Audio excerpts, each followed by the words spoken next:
Alhamdulillah puji Tuhan, bersyukur kepada Tuhan Yesus. Kalaupun kita ada sampai hari ini, semua karena kebaikan dan kemurahan Tuhan. Nah, pada hari ini kita akan sama-sama belajar tentang merenungkan tentang bagaimana kita sebagai anak-anak Tuhan agar kita memiliki penguasaan diri. Nah, tentu kalau berbicara tentang penguasaan diri itu ada buah-buah roh. Nah, pada hari ini kita akan belajar tentang self control atau penguasaan diri. Sebelum itu kita buka dulu kata kita dalam kitab Titus 2 ayat yang ke-6. Saya akan bacakan bagi kita semua. Demikian juga orang-orang muda, nasihatilah mereka supaya mereka menguasai diri dalam segala hal. Nah, ayat ini ditulis oleh Rasul Paulus kepada Titus yang ada di Kreta. Nah, alasan kenapa Rasul Paulus menulis surat ini karena keadaan yang jemaat yang di Kreta sangatlah tidak lagi terorganisasi dan tingkah laku anggotanya sangatlah ceroboh dan tidak sesuai dengan kehendak Tuhan.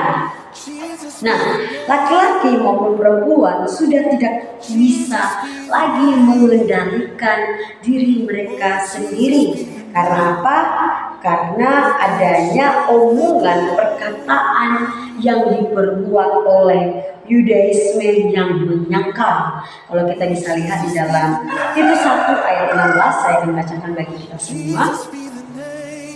Mereka mengaku mengenal Allah, tetapi dengan perbuatan mereka menyangkal Dia. Mereka keji dan durhaka dan tidak sanggup berbuat sesuatu yang baik. Nah, bagaimana Rasul Paulus di sini mengingatkan lagi lewat Titus untuk mengatur apa yang perlu diatur karena keadaannya di Kreta. Nah, kalau Titus 1 ayat 5 di situ bagaimana situ mengatakan, saya akan bacakan bagi kita semua. Aku telah meninggalkan engkau di Kreta dengan maksud ini, supaya engkau mengatur apa yang masih yang perlu diatur dan supaya engkau menetapkan penatua-penatua di setiap kota seperti yang telah kusampaikan kepadamu. Nah, di sini bagaimana Rasul Paulus untuk memberitakan ajaran yang sehat, bukan malah sebaliknya. Dalam Titus 2 ayat 1 sampai 5, bagaimana di situ menceritakan Titus 2 ayat 1 sampai 5 di situ, karena mereka hanya mencintai diri mereka sendiri. Mereka tidak mengindahkan lagi apa yang Tuhan mau. Mereka hanya maunya diri mereka sendiri. Mereka tidak bisa mengendalikan diri mereka. Makanya firman Tuhan mengingatkan kita lewat hambanya, yaitu Titus, untuk menguasai diri mereka agar mereka tidak terpengaruh oleh Yudaisme yang pada waktu itu. Nah, sebelum itu kita lihat dulu siapa sih Titus. Kalau kita bisa lihat, Titus ini adalah seorang yang bukan Yahudi yang masuk ke agama Kristen dan menjadi teman sekerja dan pembantu Paulus dalam pekerjaannya. Nah, pada waktu Titus ditinggalkan di Kreta, karena sifat-sifat orang-orang di Kreta banyak yang jahat, yang tidak sesuai dengan kehendak Tuhan. Makanya di ayat 6 sampai 8 di situ menegaskan kepada kita, demikianlah juga orang-orang muda, nasihatilah mereka supaya mereka menguasai diri dalam segala hal dan jadikanlah dirimu sendiri suatu teladan dalam berbuat baik. Hendaklah engkau jujur dan bersungguh-sungguh dalam pengajaranmu, sehat dan tidak bercela dalam pemberitaan, sehingga lawan menjadi malu karena tidak ada hal-hal buruk yang dapat mereka sebarkan tentang kita.